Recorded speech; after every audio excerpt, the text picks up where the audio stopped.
Saving money is like saving life.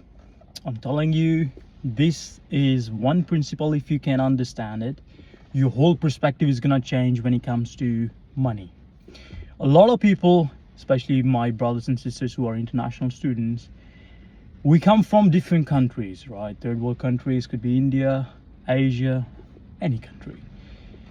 As per first world countries, some of the things like financial education has been given to them in schools.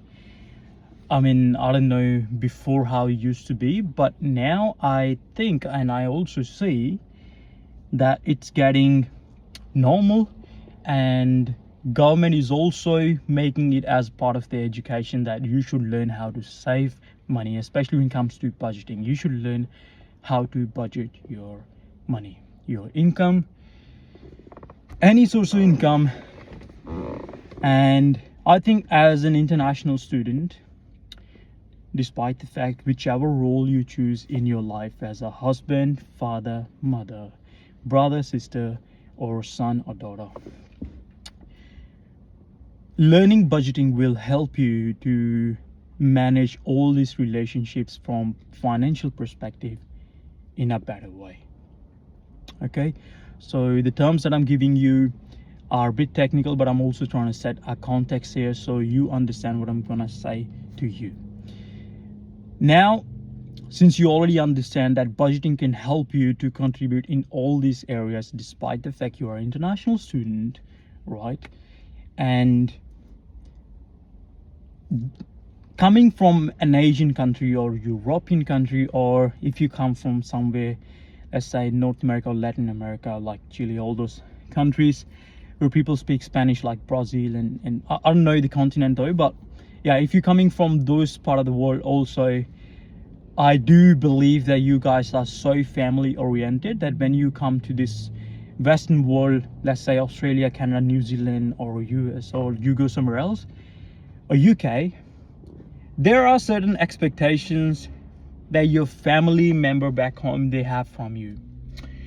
And you solely, when you come to this country, you also want to help your family financially, like one way or another, after paying all of your bills, like when it comes to tuition fee, your living expenses, and all the other bills, right? You do want to help your parents, you do want to help your family back home, but it's hard to do. It's really difficult as well, and it could be overwhelming, especially if you don't really know your numbers. And this is something budgeting can give you. That's why I am a huge advocate of promoting budgeting, especially as an international student. Every single international student, you need to master budgeting. You need to master personal finances, right?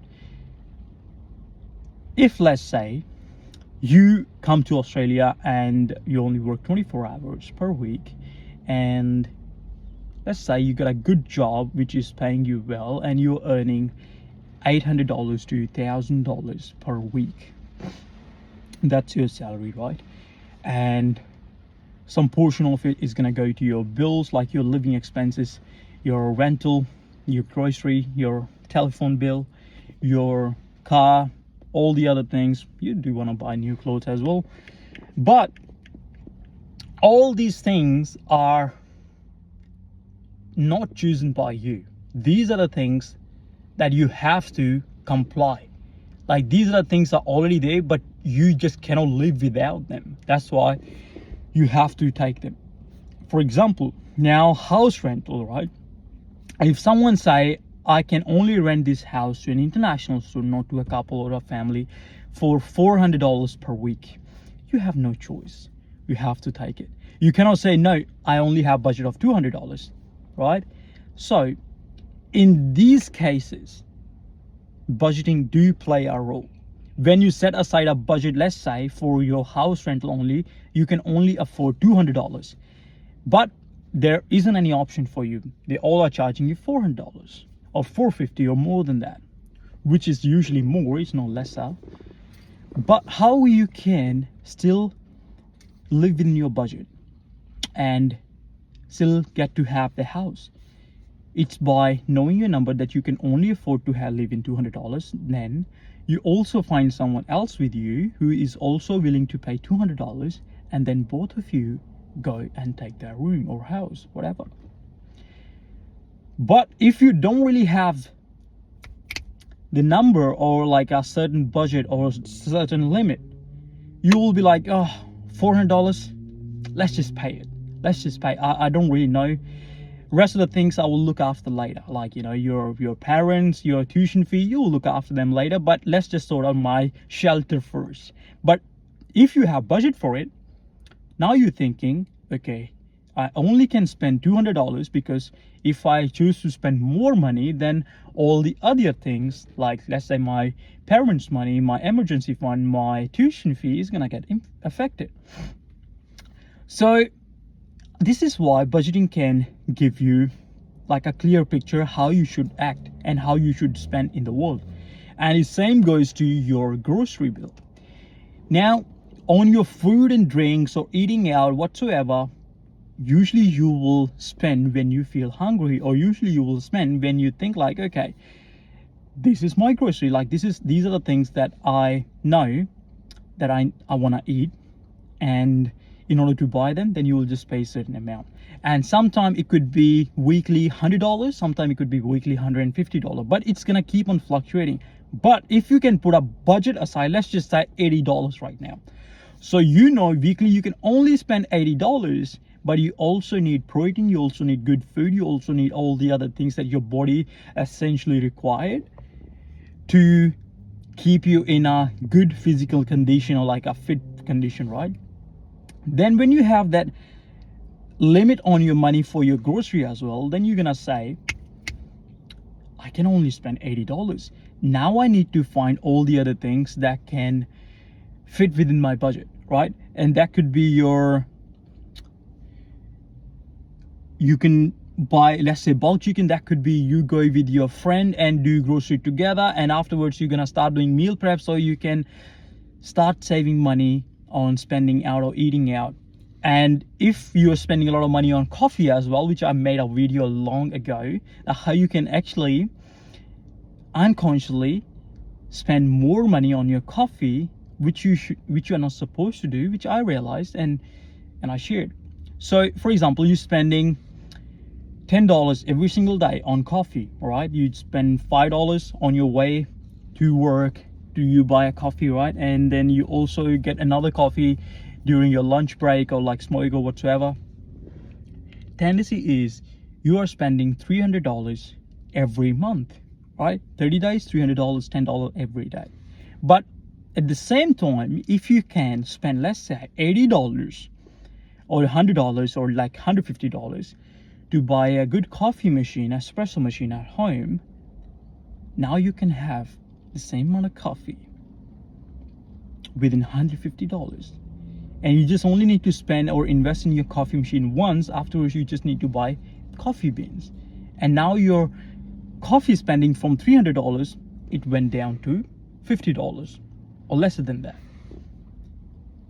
But you can only be aware about these things if you set limit for yourself.